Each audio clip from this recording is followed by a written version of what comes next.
She's accused of stabbing her mother 79 times. The 18-year-old smirked at the camera as she stood up and walked to the defense table this afternoon, her arms and legs shackled.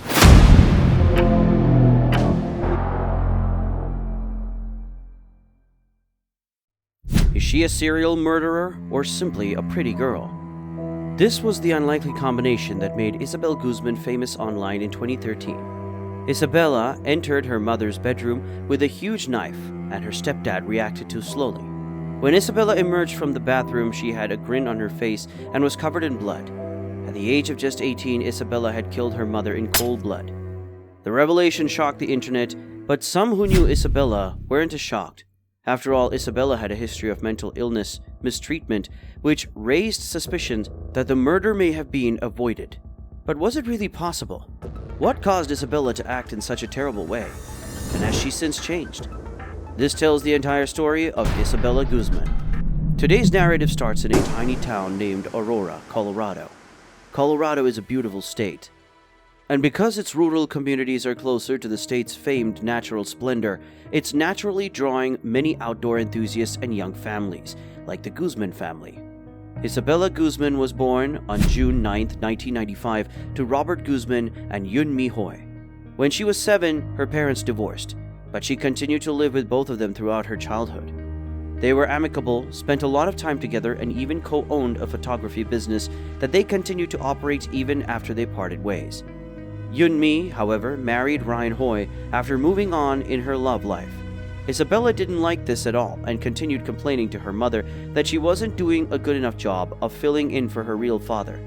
Yun Mi had to clarify to Isabella that Ryan was not a replacement father, but rather her new partner.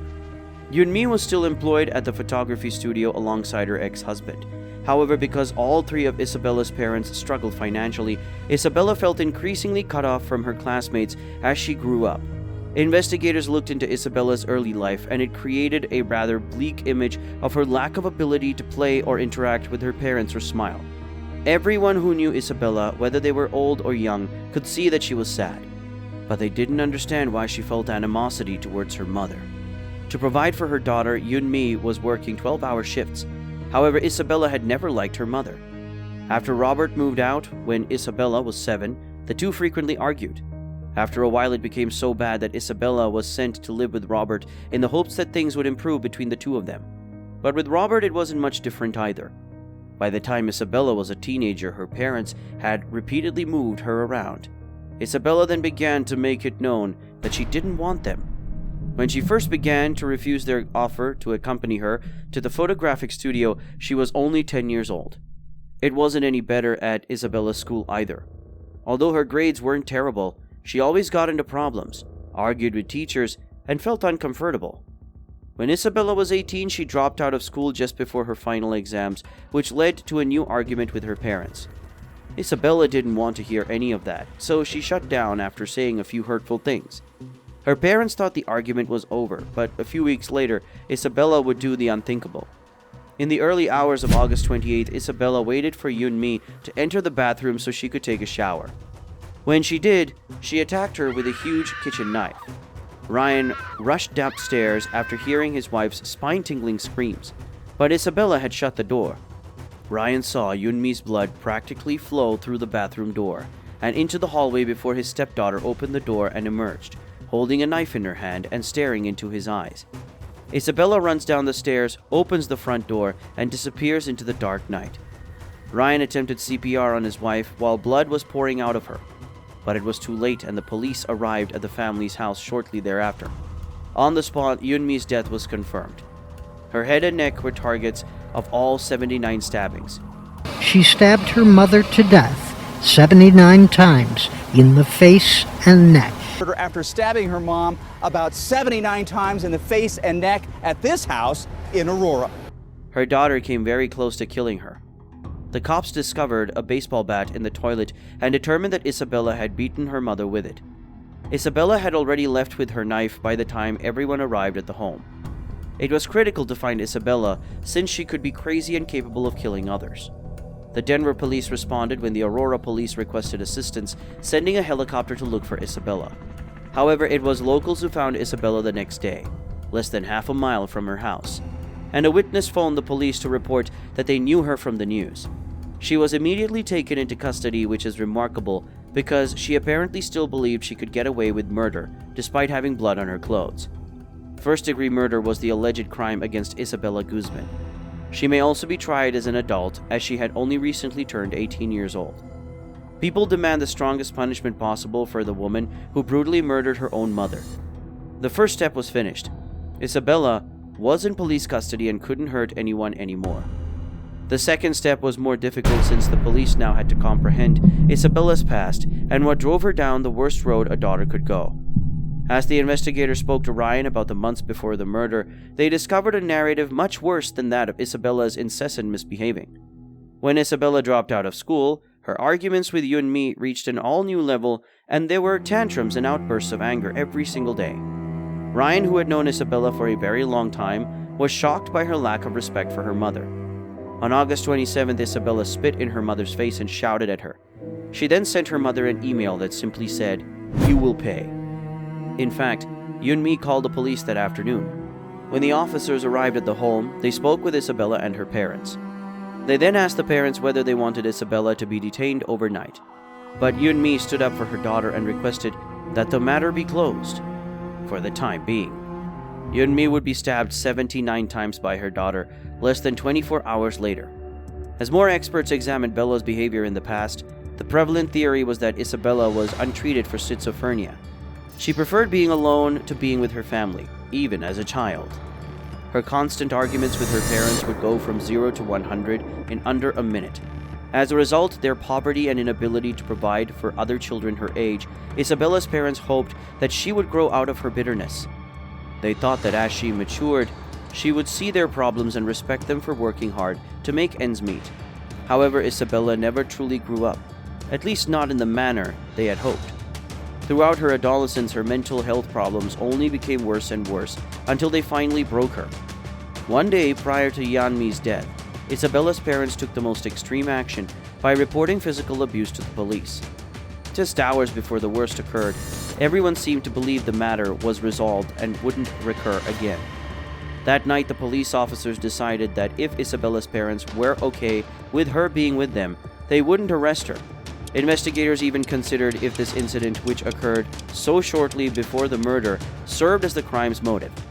In accordance with what Isabella told the police, she was certain this wasn't her mother and instead was a lady named Cecilia as soon as she made the decision to kill Yunmi. To rescue the planet, Cecilia had to die. We just want to know why you did it. That's not up for argument. I can't go to prison. You're going to prison. No. Yeah. Isabella, she had a blank expression on her face. I'm not sure what happened with the knife she was carrying. It looked like she was still holding on to it. And I looked down and I saw my wife on the floor. Blood everywhere, all over the bathroom. I was talking to the dispatcher, and the dispatcher told me, make sure you get her breathing again. Get her airways open. I don't know CPR. But at that time, I looked at my wife's eyes, and I knew that she must not have made it. I just couldn't. She had been informed by voices in her head. If this is accurate and not merely Isabella's last-ditch effort to transfer the blame, she was indeed experiencing untreated schizophrenia. One aspect of her family's history emerged when Isabella began to speak. Ryan and Yunmi both were Jehovah's Witnesses. They don't observe Christmas or birthdays, and this sect of Christianity is notorious for its rigid restrictions. Isabella claims that she was abused by her parents throughout her childhood, and that one of the primary causes of their many arguments was their obsessive focus on religion. I was abused at home by my family for many years. My parents are Jehovah's Witnesses. And I left the religion when I was 14. And the abuse at home worsened after I quit. No proof of abuse was discovered, despite the fact that the couple were Jehovah's Witnesses. But during Isabella's trial, a doctor formally diagnosed her with schizophrenia. In essence, Isabella Guzman argued that she was innocent due to insanity at the time of the murder, since she was so mentally ill that she couldn't distinguish between good and evil. To everyone's surprise, the court accepted her plea deal and ordered her to the Colorado Mental Health Institute in Pueblo, where she will remain there until the doctor permits her to be released if he decides she is well enough. In 2021, Isabella claims she is healthy enough. Isabella revealed something really unpleasant during the same interview. In 2015, when she was a patient at the mental health institution, a staff member sexually attacked her in a closet. Even though Isabella reported this problem to the police, even after it occurred twice more, nothing happened to the case. Isabella is pursuing legal action while also attempting to leave the mental institution. However, something really bizarre occurred online. You know how TikTok can instantly turn anything into a trend overnight? 8 years after killing her mother, Isabella's several grimaces from court appeared on TikTok and became viral. Do you remember Ava Max's song called Sweet But Psycho? It did indeed appear to fit Isabella's endearing yet peculiar facial expression. Ava Max herself was criticized for the message her song's lyrics purportedly conveyed. It's okay to be a psychopath as long as you're sweet. Although some people found it amusing that this adorable kid was acting so strangely at her own trial, or that she had killed her mother. It's no longer amusing when you consider that Isabella had untreated schizophrenia. Others, though, noticed the genuinely contentious side of it. Some individuals found her comment to be pretty aesthetic, entirely dodging the subject of the 79 times she stabbed her mother. Many others didn't agree with that. The main criticism was that the fashion virtually gave the impression that killing your mother while being a schizophrenic, frantic psychopath was okay as long as you're attractive. Making fun of someone who has serious mental health concerns simply serves to increase the stigma associated with mental illness.